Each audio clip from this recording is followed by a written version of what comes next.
Hello guys, welcome to अभी Kashyap blog. और आज मैं आपको दिखा रहा हूँ सीपी की शाम, जिसमें एक न्यूज़ 28 वाले का डिबेट चल रहा था और अचानक से मुझे वो डिबेट मिल गया, तो मैंने अपने ब्लॉग में उसको मेंशन कर लिया है और ऐड कर लिया है। मैंने पूरा का पूरा ब्लॉग उसी चीज़ से रिगार्डिंग बनाया है, तो आप लोग ऐसे ही बने रहिए और हमारे ब्लॉग को आए ही नहीं जी। कहाँ से आना हुआ सर? द्वारिका से जी। बोला तो बहुत कुछ था केजरीवाल ने, पर करा मुश्किल से 5% भी नहीं।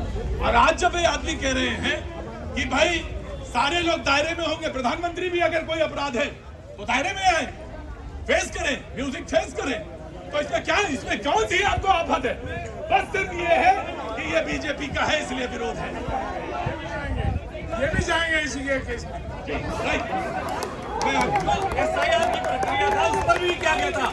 सवाल उस प्रोसेस पे नहीं था, सवाल नियत पे था। और अंत में सुप्रीम कोर्ट ने कहा ना, ये बात नाम उजागर करने पड़े, सवाल किसी भी पॉलिसी राजीव सवाल उस पॉलिसी को लागू करने वाली नियत है। आज राजीव आप ही से बहस करता हूँ, मैं आज आपसे ही बहस करता हूँ और वकालत के हिसाब से बहस करता हूँ।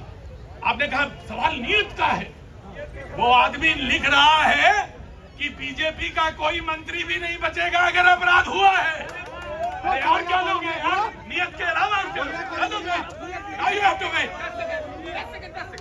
भाई साहब, नियत पे ही बता दीजिए।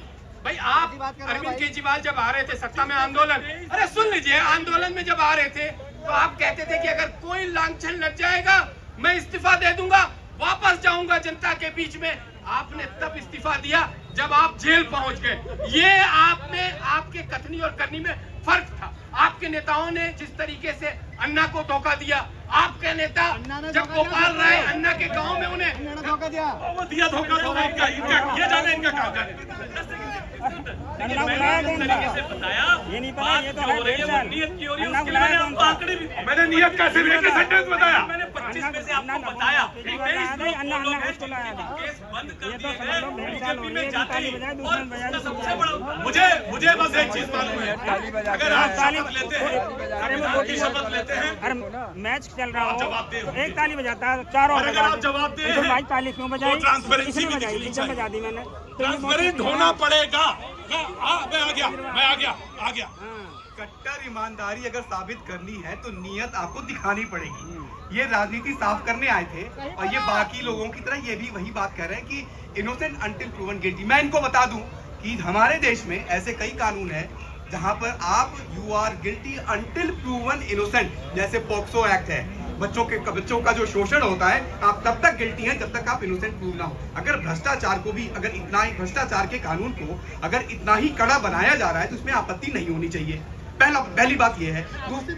बिल्कुल आपको आपत्ति, आप अपोजिशन में, आपका नहीं, आपत्ति इसलिए होगी, आपत्ति इसलिए होगी क्योंकि आपको पता है आप क्या कर रहे हैं। आपको ये कॉन्फिडेंस नहीं है कि अगर ये कानून लग जाएगा तो मैं बचूंगा या नहीं बचूंगा।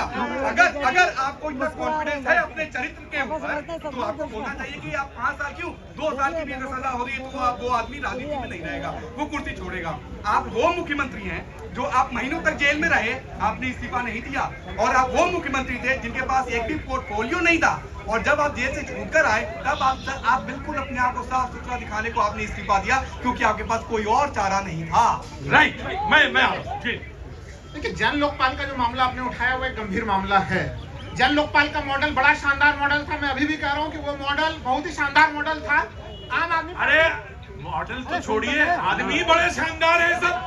आदमी कौन नहीं शानदार? अरे कागज तो कागज है, सब चोर है, आदमी शानदार है। सब तुम्हारा कर धरा है। अच्छा खासा मैं बिहार पे डिबेट कर रहा था, तो बिहार से है तो काहे बोले भ्रष्टाचार पे बहस करी। सारी की सारी बहस तुम मोड़ दो, तुम आदमी बिल्कुल वही हो, आम आदमी, सच्चे आदमी। डिबेट ही मोड़ दी इन्होंने। आज मेरी डिबेट कहाँ जा रही थी? आज एसआईआर पर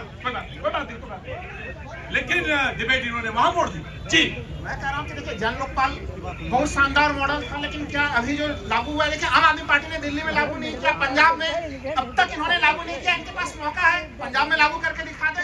लेकिन मुझे तो कभी लगता है कि आप पत्रकार हैं या नहीं है। सवाल तो पूछेंगे ना, आम आदमी पार्टी से दावा करते हैं और अब तक जो है पंजाब में लेके नहीं आए। ये सवाल मैं इनसे पूछ रहा हूँ। लेकिन जन लोकपाल प्रसाद जी को जब मैं कहता हूँ कि थोड़ा कांग्रेस की तरफ से इनका मैं मामला रहता है independent इंडिपेंडेंट, आप इंडिपेंडेंट मत करिए, आप हमारी तरफ बोलो, आप अरे जबरदस्ती में वो आपकी तरफ बोले। आप सही करेंगे तो आपकी प्रशंसा करूंगा, आप सही काम करेंगे बिल्कुल प्रशंसा करूंगा। मैं कह रहा हूँ देखिए, जन लोकपाल में मैं उसी का मत बता रहा हूँ। अच्छी बात कही है कि नहीं? अभी नहीं कही है, देखिए मैं उसको क्लियर कर देता हूँ। देखिए, जन लोकपाल के पूरे मॉडल में हमने देखा था कि उसमें सीबीआई इंडिपेंडेंट थी, सीवीसी इंडिपेंडेंट थी, जो तमाम केंद्रीय जांच एजेंसियां थी उनको स्वायत्त बनाने का प्रयास किया गया था। हम लोगों ने भी देखा इलेक्शन कमीशन को थोड़ा सुप्रीम कोर्ट में स्वायत्त बनाने का क्या प्रयास किया, कानून ला के तेजी से वहां से सीबीआई को बाहर निकाल के एक मंत्री जी को वहां पर उसमें शामिल कर दिया गया। तो ये देखिए, ये जो मैं मानता हूँ कि जो नया कानून ला गया है, ये हमारे फेडरल स्ट्रक्चर के ऊपर बहुत बड़ा एक जोरदार हमला होने वाली स्थिति दिखाई देती है हमें, क्योंकि अगर राज्य सरकारों को आप सीधे रास्ते से नहीं निकाल सकते, तो चाहे वह अरविंद केजरीवाल जी का मामला हो, झारखंड के मुख्यमंत्री हेमंत सोरेन को देखिए, इन लोगों को अंदर डाल दिया गया, इनको जमानत 30 दिन तक का जमानत नहीं मिलेगा। राइट। ये फेडरल स्ट्रक्चर की आड़ में आप मेवा खाने का जुगाड़ नहीं कर सकते। मैं तो अपने यहाँ कहता हूँ इसको कि ये है बुद्धि विलास। मतलब आप बुद्धि से खेलते रहिए, बुद्धि से खेलना ही है। ये फेडरल स्ट्रक्चर की जो बात कर रहे हैं, फेडरल स्ट्रक्चर की आड़ में भ्रष्टाचार, आप उस फेडरल स्ट्रक्चर की बात कर रहे हैं जहां पर चारा घोटाला हुआ। वो सरकार, उस सरकार को जनता दल की कुछ एमपी थे ना बिहार में, लालू प्रसाद यादव की बात कर रहा हूं मैं, भ्रष्टाचार में उस समय पर जो चल रहा था वहां पर, या फेडरल स्ट्रक्चर के चक्कर में आपने सीबीआई के डायरेक्टर का तबादला कर दिया गया। सीबीआई का क्यों? क्योंकि वो सीबीआई के डायरेक्टर वो चारा घोटाला में काम कर रहे थे। फेडरल स्ट्रक्चर की बात कर रहे हैं। मैं नहीं बात कर दूं, मेरी बात पूरी होने दें। आपको बोलने का अवसर मिलेगा। ये कह रहे हैं फेडरल स्ट्रक्चर की बात कर रहे हैं। फेडरल स्ट्रक्चर यहाँ पर बिल्कुल भी डिस्ट्रॉय नहीं हो रहा। यहाँ पर एक कानून ऐसा बन रहा है जिसपे भ्रष्ट राजनीति पे लगाम लगेगी। अगर उस कानून का विरोध अगर आप कर रहे हैं तो आपसे ज्यादा भ्रष्ट कोई नहीं है। राइट जी। प्रतीक जी, मैं तो इसको बोलती हूँ कि मोदी जी की पॉलिटिकल सर्जिकल। देखिए, मैं आपके साथ, क्योंकि थोड़ा देर हुआ, डिबेट चली थी, एसआईआर पर शुरू हुई थी, बिहार पे शुरू हुई थी, और बिहार पे चर्चा चल रही थी। लेकिन पता नहीं कहां से बिहार से एक आदमी प्रकट हुए, और प्रकट होते ही, क्या नाम है आपका? अखौरी प्रेम कुमार। अखौरी प्रेम कुमार। और जिला? आरा। साहबाद। शाहबाद जिला। तो एकदम से प्रकट हुए और कहने लगे नहीं, बात भ्रष्टाचार पे होनी चाहिए।